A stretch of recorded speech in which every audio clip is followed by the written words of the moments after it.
Proton or atomic number is today our topic. What determines the identity of an element?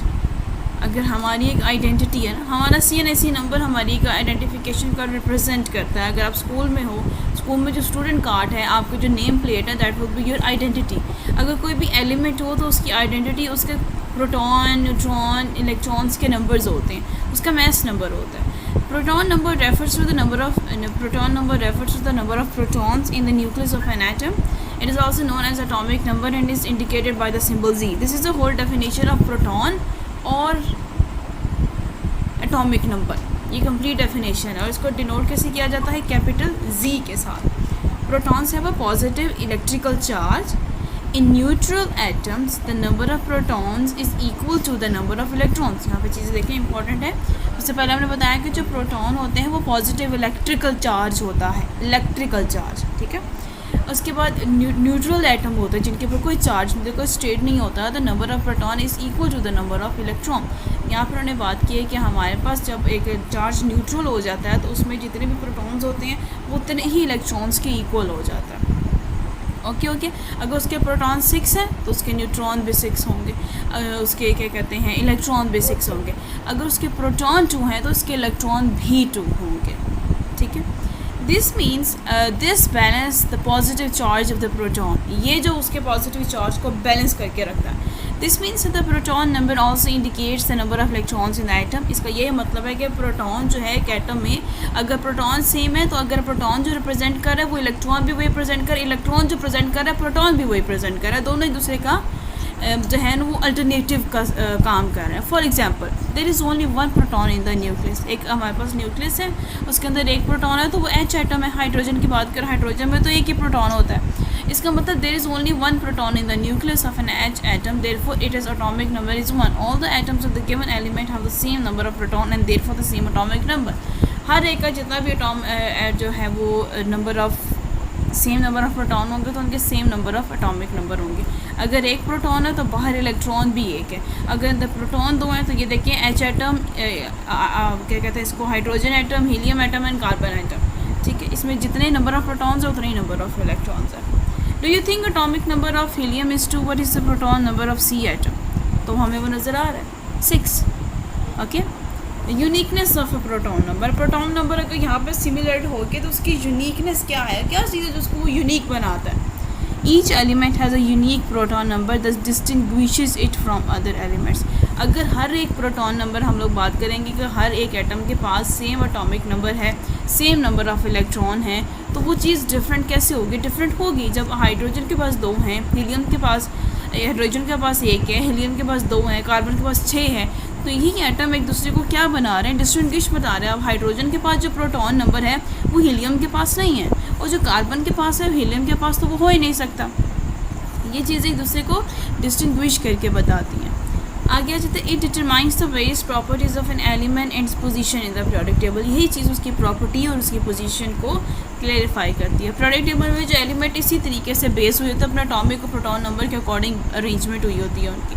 और जो number of proton related to the position of the element in the periodic table, उनकी position भी group में है, period में या higher में, lower level, उनकी पोजीशन भी उनके एटॉमिक नंबर के मुताबिक होती है. The number of protons determine each particular element. This will tell you which element you are talking about. अगर आप कोई भी पीरियोडिक टेबल से एक एटॉमिक नंबर उठाओगे तो आप बता सकते हो अच्छा ये एटॉमिक नंबर हाइड्रोजन का है, ये हीलियम का है, ये कार्बन का है, ये नाइट्रोजन का है. इसी तरीके से आप बताओगे, ठीक है. आगे आ जाता है जी, हमारे पास एग्जाम्पल दी हुई है इन्होंने. अब यहाँ पर जो चीज़ याद रखने वाली है वो ये चीज़ इंपॉर्टेंट है कि आपको प्रोटॉन और एटॉमिक नंबर की डेफिनेशन ये चीज़ें सेम होती हैं और आपने कि इन तीनों से एग्जाम्पल से प्रेजेंट कर दिए, शॉर्ट के लिए आ जाता होता है, मतलब बहुत कम चांसेस हैं. बाकी यूनिकनेस ऑफ प्रोटॉन नंबर क्या होती है पीरियोडिक टेबल में? जब एक दूसरे को डिफरेंट बताते हैं, जैसे उसके नंबर ग्रेजुअली इंक्रीज़ होते हैं, इस तरीके से उसकी यूनिकनेस होती है, उसकी प्रॉपर्टीज़ होती है, उसकी जो पोजीशन होती है आप पीरियोडिक टेबल में, जो उसका अरेंजमेंट होती है. For example, if an atom has a proton number of 6, it is carbon, it must be carbon. If an atom has 11 protons, it must be sodium. Similarly, each nitrogen has a 7 protons, each oxygen has 8 protons. You can identify. अब sometime ऐसा होता है ना कि आपको proton number बोले, जब suddenly click कर लेते हो, अच्छा ये तो ये वाला आइटम है, ये वाला आइटम है, ये वाला आइटम, इसका ये नाम है, उसके प्रोटॉन नंबर से भी आप उनको पहचानते हो, ठीक है. अब हम आते हैं इनकी कैलकुलेशन की तरफ। ये चीज़ इंपॉर्टेंट है जिसके ऊपर nucleon number of atomic mass लिखा भी, ये इंपॉर्टेंट है, इंपॉर्टेंट मेंशन कर दें। ये फार्मूला टिल सेकेंड ईयर तक आपको फॉलो करेगा। ओके, न्यूक्लियन नंबर और एटॉमिक मास। न्यूक्लियन कब बनता है? जब न्यूट्रॉन और प्रोटॉन मिलते हैं तो उसको हम लोग न्यूक्लियन कहते हैं। The total number of protons and neutrons, number of protons and neutrons in an atom is known as its mass number और न्यूक्लियन नंबर। हमने क्या कहा था, जब प्रोटॉन और न्यूट्रॉन मिलते हैं तो वो एक एटम का मास बनाते हैं। तो ऐसे सिस्टम को, ऐसे मास को हम लोग एटॉमिक मास कहते हैं या न्यूक्लियन नंबर कहते हैं कलेक्टिवली। अब ये न्यूक्लियन नंबर कैसे आता है? Some atoms of an element have different number of neutrons. Such atoms are called isotopes. अब जब हम लोगों ने सेम कह दिया तो सेम के कैलकुलेशन की ज़रूरत हमें नहीं पड़ती, हमने सिंपली उनको ऐड करना पड़ेगा। लेकिन कुछ ऐसे एलिमेंट्स हैं जिनके नंबर ऑफ़ न्यूट्रॉन्स उनके प्रोटॉन्स से क्या होते हैं, डिफरेंट हो जाते हैं। हमने पढ़ा था ना, वो आइसोटोप्स कहलाते हैं। कुछ वो अनस्टेबल नहीं होता है, स्टेबल तक पहुँचने की वो कोशिश करता है जब उनका एक लाइफ टाइम डिके चलना स्टार्ट हो जाता है। तो ये चीज़ आपने याद रखनी है, जब भी कोई एलिमेंट एटम हो उसका प्रोटॉन और न्यूट्रॉन नंबर सेम होगा तो वो एक न्यूक्लियन नंबर बनाएंगे, एटॉमिक मास देंगे हमें। अगर उनमें से किसी प्रोटॉन ज़्यादा है, न्यूट्रॉन कम है, या न्यूट्रॉन ज़्यादा है, प्रोटॉन कम है, तो वो क्या एलिमेंट कहलाएगा? वो आइसोटोप कहलाएगा। ओके, और हम लोगों ने अगर उस एटम का नंबर ऑफ़ न्यूट्रॉन फाइंड करना है, एटॉमिक मास फाइंड करना है, एटॉमिक मास फाइंड करना, तो हम क्या करेंगे, number of neutrons is equal to mass number, जितना उसका टोटल मास होगा उसको माइनस कर देंगे उसके एटॉमिक नंबर के साथ। तो हमारे पास इस तरीके से नंबर ऑफ़ न्यूट्रॉन आ सकता है। अब ये कैसे होगा? एग्जाम्पल है, इंपॉर्टेंट है। Example number 3.1, determining the number of protons and neutrons in an atom. अब नंबर ऑफ़ प्रोटॉन्स और न्यूट्रॉन एक एटम में कैसे डिटरमाइन किए जाते हैं? एग्जाम्पल देखिए, atomic number of an element is 17 and mass number is 35। सबसे पहले तो फाइंड करना पड़ेगा कि कौन सा ऐसा एलिमेंट है जिसका नंबर ऑफ़ एलिमेंट उसके 7 है, मास नंबर उसका 35 है। प्रोटॉन उसके 17 है और उसका मास नंबर जो है 35 है। हाउ मैनी, सॉरी, उसने कहा है कि नंबर ऑफ़ एलिमेंट, एक एटॉमिक नंबर है, उसके एलिमेंट उसके 17 है और उसका टोटली मास 35 है। How many protons and neutrons are in the nucleus of an atom in of this element. अब इस एलिमेंट के अंदर प्रोटॉन और न्यूट्रॉन हमने फाइंड करना है। हमें क्या दिया गया, हमें एटॉमिक नंबर दिया गया उस एलिमेंट का और उसका मास नंबर दे दिया। हमने बताना है कि उसके अंदर कितने हमारे पास जो है वो प्रोटॉन है और कितने न्यूट्रॉन है। अब सबसे पहले आता है कि हमारा मेथड क्या है। Number of protons are equal to the atomic number. हमें पता है कि जो नंबर ऑफ़ प्रोटॉन है वो एटॉमिक नंबर के इक्वल होता है। तो जो उसने हमें दिया है, number of neutrons is equal to mass number and atomic number. अब नंबर ऑफ़ जो उसने दिया हुआ है एटॉमिक नंबर वो नंबर ऑफ़ प्रोटॉन के इक्वल होता है। तो 17 तो हमारे पास ये कॉमन आ गया और मास उसने दिया हुआ 35। जब हमने इसको माइनस कर दिया तो वो 18 आ गया। ठीक है, अब हम 18 को जिस चाहे मर्ज़ी तरीके से स्प्लिट अप करें, हमें समझ आ जाएगा इसके अंदर इतने प्रोटॉन्स हैं, इसके अंदर इतने न्यूट्रॉन्स हैं। या फिर अगर हम इसको इक्वली ले जाएं, इक्वली तो पॉइंट में चला जाएगा। 18 को कैसे आता है, 18 कैसे प्लस होता है? 7 + 6 से, 6 + 7 से नहीं, इससे ये तो ज़रा ज़्यादा हो जाएगा। अगर हम ऐसे करें 18 है ना, तो 6 +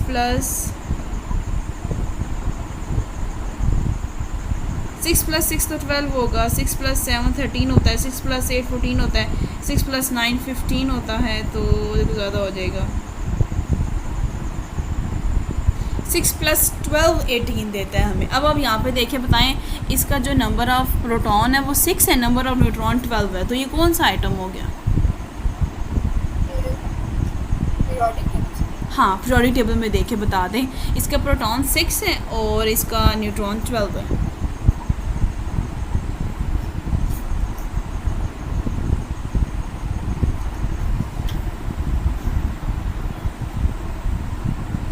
कार्बन, यस। तो ये हमारे पास कौन सा एलिमेंट है?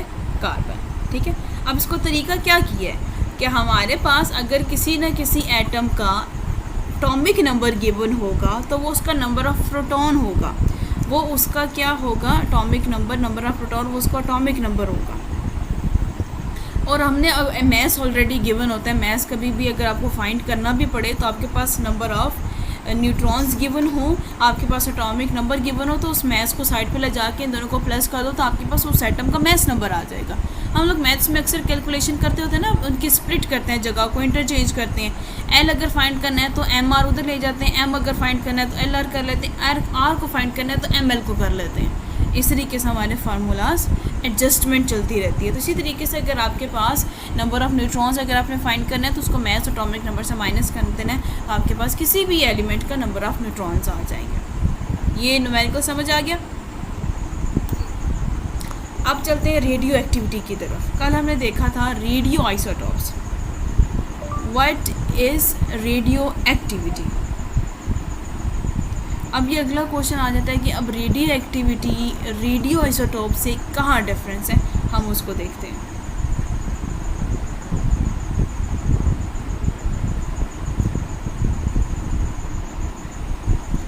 The proton number determines the identity of element. In stable elements, the nuclear force is balanced. In some elements, the nuclear forces are not naturally balanced. The nucleus of these atoms decays and becomes another atom. This process is called radioactive decay and this phenomena is called radioactivity.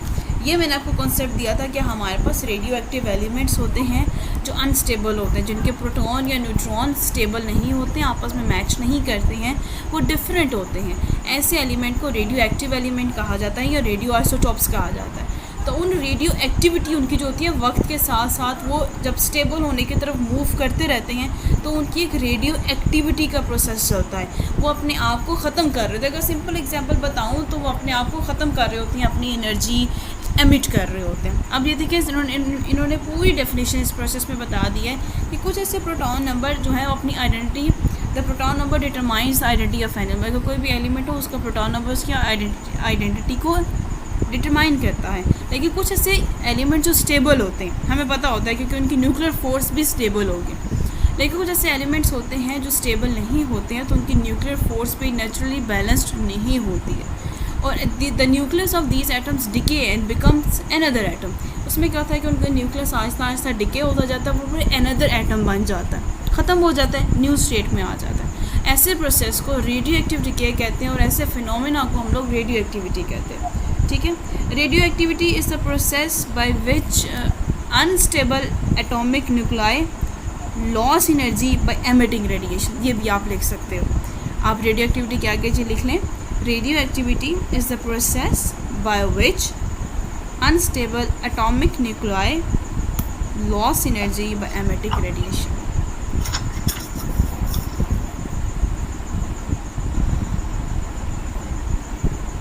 Radioactivity is the process by which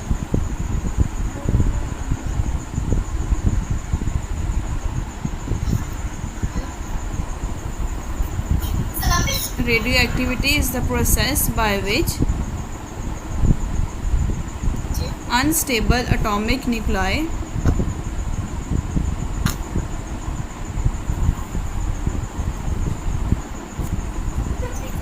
loss energy by emitting radiation.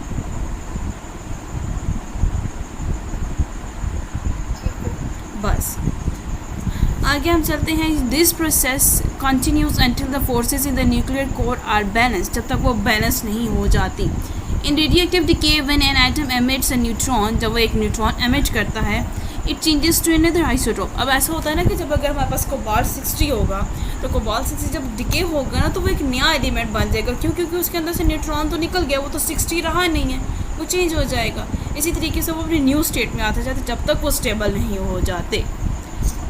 It changes to another isotope of the atom, but when it emits a proton, जब वो proton emit करता है, it becomes another atom। यहाँ से difference देखना है, जब वो न्यूट्रॉन एमिट करता है another isotope the atom, जब emit प्रोटॉन करता है it becomes another atom। This means that the radioactivity can change the number of protons in an atom, thus change the identity of atom। अगर कोई भी उसके अंदर जो है प्रोटॉन नंबर चेंज होता है तो प्रोटॉन एक एटम की आइडेंटिटी को रिप्रेजेंट करता है, एलिमेंट की। अगर प्रोटॉन ही गिर रहे हैं तो जाहिर सी बात है उसकी आइडेंटिटी भी चेंज होती जाएगी।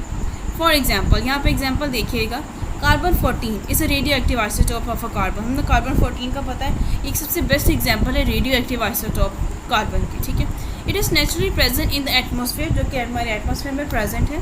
When an living organism take in carbon dioxide from the air, it incorporates both carbon 14 and carbon 12 atoms into its tissue. The radioactive carbon 14 undergoes radioactive decay and transforms into nitrogen 14.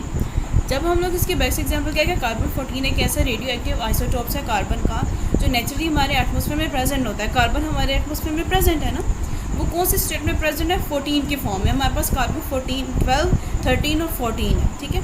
अब हमारे पास क्या होता है कि जब हम inhale करते हैं कार्बन डाइऑक्साइड, लिविंग ऑर्गेनिज्म जो इनहेल करते हैं, ये उसके साथ ज़रा इनकॉपरेशन होता है. ठीक है, उसके साथ कॉपरेट होता है. कौन कौन से एटम, 14 भी होते हैं, 12 भी होते हैं. अब 12 जो होता है वो हमारी बॉडी को जितनी ज़रूरत है उसको इस्तेमाल किया, टिश्यू में जाता है एंड ऑल दैट स्टफ.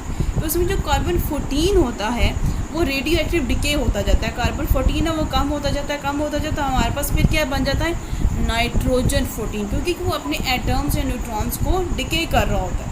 वो ऐसे स्टेट में चला जाता है कि नाइट्रोजन गैस बन जाती है, हार्मफुल गैस होती है.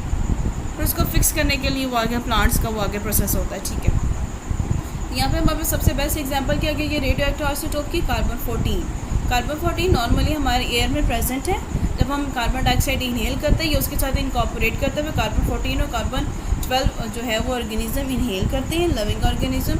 और जो कार्बन 14 है वो रेडियो एक्टिव डिके होते हुए नाइट्रोजन 14 में कन्वर्ट हो जाता है. Uranium 238 is a radioactive isotopes of uranium. It decays over time and finally transform into stable lead 206 atom. अब ये जो अनस्टेबल रेडियो एक्टिव आइसोटोप है, जैसे ही स्टेबिलिटी की तरफ जाता है तो अपने ये प्रोटॉन और न्यूट्रॉन जब डिके करता है तो ये किस में कन्वर्ट हो जाता है, लेड 206 एटम में कन्वर्ट हो जाता है. ठीक है. कोई क्वेश्चन इसके relevant? Relative atomic mass and atomic mass unit. अब हम लोगों ने एटॉमिक मास देखा था जो हमें कौन देता है, एटॉमिक मास कहाँ से आता है,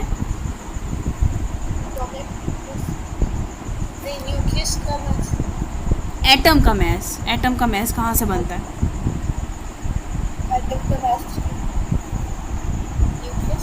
न्यूक्लियस से बनता है. न्यूक्लियस के अंदर क्या होता है, proton and neutron. Proton and neutron को कलेक्टिवली जब वेट किया जाता है तो उनका जो मास होता है वो एक एटम का मास होता है. ठीक है, याद रखनी है ये चीज़ें. अब एटॉमिक मास और एटॉमिक मास यूनिट ये दोनों चीज़ें अलग हैं. ठीक है, AMU कहा जाता है. The first quantitative information about atomic masses came from the work of Dalton, Gay-Lussac, Lavoisier, Avogadro and Berzelius. By observing the proportions in which elements combine to form various compounds, 19th century chemist calculate, मतलब ये सारा process बता रहे हैं किसने क्या सारा काम किया. ठीक है. अब असल चीज़ पे आते हैं. It is possible to determine the mass of one atom of an element relative to another experiment. अभी रिलेटिव कर रहे हैं ना, रिलेट कर रहे हैं. कहते हैं कि अगर हमारे लिए पॉसिबल हो कि एक एटम का मास निकालना ऑफ एन एलिमेंट जो उसी के साथ रिलेटिव का हम रिलेट कर देते हैं किसी और के साथ experimentally. This can be done by assigning a value of to the mass of one atom of given element so that it can be used as standard. आपके पास हर एक एटम की एक गिवन स्टैंडर्ड फॉर्म होती है, 1 से शुरू किया जाता है. ठीक है. By international agreement in 1961, light isotope of carbon 12 has been chosen as a standard. Carbon 14 जो है ना एज स्टैंडर्ड फॉर्म चूज़ किया था, जिसको हम लोगों ने कार्बन 13, कार्बन 12 से कंपेयर करके हमने उसका relative atomic mass and atomic mass unit find किया था. This isotope of carbon 12 has been assigned a mass of exactly 12 atomic mass unit. इस चीज़ को अंडरलाइन करें कि जो आइसोटॉप कार्बन 12 का था वो बेसिकली असाइन किया गया था किसके लिए, mass exactly 12 atomic mass unit. अगर आपके पास कोई ना कोई ये चीज़ समझाने वाली वो क्या है, अगर आपके पास कोई ना कोई एटम है, एलिमेंट है, अगर वो अपने एटॉमिक मास के साथ है, अगर 12 लिखा हुआ है, 13 लिखा हुआ है, तो वही चीज़ उसकी क्या होगी, एटॉमिक मास यूनिट. कार्बन है, ये इसका एटॉमिक मास है जो 12 है. ठीक है. अब इसी का एटॉमिक मास यूनिट क्या है, वो भी 12 है. इस चीज़ को रिलेट कर रहे हैं वो लोग. Okay. This value has been determined accurately using a mass spectrometer. The mass of atom of all the other elements are compared to the mass carbon-12. फिर उन्होंने इसी को स्टैंडर्ड यूनिट को रखते हुए बाकी सब के साथ आगे पीछे, वो कहते हैं ना हम लोग क्या कहते होता है, जब 5 से बड़ी वैल्यू आती है तो उसको हम लोग क्या कर लेते हैं, बड़ा कर लेते हैं, 5 से छोटी वैल्यू आती है तो उसको छोटा कर लेते हैं। नियरेस्ट में जो हम लोग करते हैं ना, कार्बन-12 के नियरेस्ट में जितने भी नंबर थे उन्होंने इसी, हाँ राउंड ऑफ, ये वेरी गुड, राउंड ऑफ। तो उन्होंने कार्बन-12 के इर्द गिर्द जितने भी नंबर थे उसी को स्टैंडर्ड यूनिट रख के उसके सारे एटॉमिक मास यूनिट निकालते गए थे, एक स्टैंडर्ड यूनिट रख ली थी। जैसे हम लोग नंबर लाइन करता है, नंबर लाइन में हमने स्टैंडर्ड यूनिट 0 रखी होती है, एक तरफ प्लस हो एक तरफ माइनस को आइडेंटिफाई करती है। ये डेफिनेशन देखते हैं। The mass of an atom of an element, एक एलिमेंट का मास, एक एटम का मास relative to the mass of an atom to carbon-12 is called its relative atomic mass. अगर हमारे पास कोई भी एटम है उसका mass, कोई एलिमेंट है, mass of an atom of an element, एक एटम के एलिमेंट का जो mass है वो हम relative रखा हुआ है अपने स्टैंडर्ड यूनिट के साथ, जो किस mass of एटम का है, कार्बन-12 के साथ। और जो उसका mass आएगा, अगर हमने एक एलिमेंट लिया, ऑक्सीजन ले लिया, ठीक है, ऑक्सीजन 8, हमने उसका मैस लिया है जो हमारे पास 8 आ गया, ठीक है। फॉर एग्जांपल हमने उसको रिलेटिव किया है, उसको रिलेट किया है कार्बन-12 के साथ। अब इन दोनों को सॉल्व करके जो हमारे पास अमाउंट आएगी that will be the atomic mass unit of oxygen, ठीक है। ये one atomic mass unit is defined as mass exactly equal to the 1/12 the mass of the one carbon atom. अगर आपके पास कोई भी एक mass unit आपने किसी भी एटम का लिया है तो वो किसके इक्वल होगा, एक कार्बन के 1/12 mass of the carbon atom के इक्वल होगा। इसको जब हम सॉल्व करेंगे फिर आपको चीज़ें समझ आती जाएंगी। यहाँ तक कोई कन्फ्यूजन कि एक अगर आपके पास एलिमेंट है, उस एलिमेंट के एटम का mass कार्बन के 12 एटम के मास के रिलेटिव होता है। अब देखते हैं, ये इसका फॉर्मूला देखिएगा, मास of one carbon atom 12 AMU, okay. अब जो आपके पास 1 AMU है, अगर आपने एक एटॉमिक मास यूनिट निकालना है तो वो एक कार्बन, ऊपर कार्बन की वैल्यू आपने ऊपर रखनी है कि मास ऑफ वन कार्बन एटम ऊपर रहेगा और उसी की जो मास यूनिट है वो नीचे आएगा, वो 12 है, ठीक है। उसको हमने नीचे रख लिया 12। Hydrogen atom is 8.40% at massive standard of 12। 8 देखें ना, 12 के नियर बाय है ना, वो राउंड ऑफ वाली जो पॉइंट रहता है नियर बाय है उसके। हमने कहा हाइड्रोजन एटम का जो मास है वो एज अ स्टैंडर्ड यूनिट है कार्बन एटम के साथ।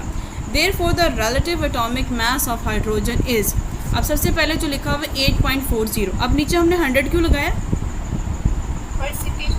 हाँ परसेंटेज पता करने के लिए। वो देखिए हम लोगों ने कार्बन एटम की वैल्यू को साथ मल्टीप्लाई किया है, मल्टीप्लाई किया। अब वो परसेंटेज की बात हो रही थी कि हमारे पास अगर एक कार्बन है उसका जो मास है वो इतने परसेंटेज है 8.40 और उसको हमने मल्टीप्लाई किया। अब वो पॉइंट के लिए भी हो सकता है, अगर हमने पॉइंट हटाना है तो दूसरा परसेंटेज के लिए भी हो सकता है। अब हमने उसी हाइड्रोजन का रिलेटिव एटॉमिक मास निकालना है तो परसेंटेज का यही फार्मूला जाएगा कि ऊपर उसका मास, नीचे 100 को मल्टीप्लाई करना है, साथ 12 को मल्टीप्लाई कर देना, आपके पास जो वैल्यू आई है that will be the relative atomic mass of hydrogen relative the standard carbon twelve atom, ठीक है। Similarly relative atomic masses of oxygen NaAl are 15.994 and 22 ये चीज़ें अंडरलाइन करें कि relative atomic mass of oxygen, sodium, aluminium, ये उनके message हैं, atomic message unit हैं, ये फिक्स्ड वैल्यूज़ हैं, ये फाइंड की गई हैं। अब आपको वहाँ पे फाइंड करने के बजाय अगर आप ये याद रख लोगे तो ये चीज़ें आसानी में होंगी, ठीक है। अब नीचे कुछ एलिमेंट्स हैं जिनके एटॉमिक मैसेज, अब कुछ ऐसे जो हमें फाइंड करने पड़ेंगे, अगर आप फाइंड करोगे फिर आपके आंसर भी यही आएंगे, ठीक है। अब सबसे पहले हमारे पास हाइड्रोजन एक एलिमेंट है, नाइट्रोजन है, ऑक्सीजन है, सोडियम है, एलुमिनियम है, सल्फ़र है, क्लोराइड है, और ये इसको Fe को क्या कहते हैं, Fe आयरन, ठीक है, आयरन। अब हमारे पास एलिमेंट है, इसका रिलेटिव एटॉमिक मास देखें, रिलेटिव एटॉमिक मास इसका 1.08, मतलब इसका एटॉमिक मास यूनिट आया हुआ है, हाइड्रोजन का ये आया हुआ है। हाइड्रोजन का अगर आप निकालोगे तो सबसे पहले एटॉमिक मास उसका देखेंगे कितना है, और उसको मल्टीप्लाई करेंगे 100 से, डिवाइड करेंगे 100 से, मल्टीप्लाई करेंगे 12 से, हमारे पास ये आंसर आ जाएगा जो हमने फाइंड भी किया। ठीक है, अब नाइट्रोजन का क्या है, अब मैसेज जो निकाले हैं, hydrogen atom is 8.40 as massive as the standard. उनके मैसेज जो है वो गिवन है, जब आप पीरियोडिक टेबल देखोगे उनके नीचे उनका मैस लिखा होगा। ठीक है, अब नाइट्रोजन का है, ऑक्सीजन का है, सोडियम का, ये सारा टेबल आपके पास आ जाता है। टेबल इंपॉर्टेंट है एमसीक्यूज़ के लिए, इसको इंपॉर्टेंट मेंशन करें।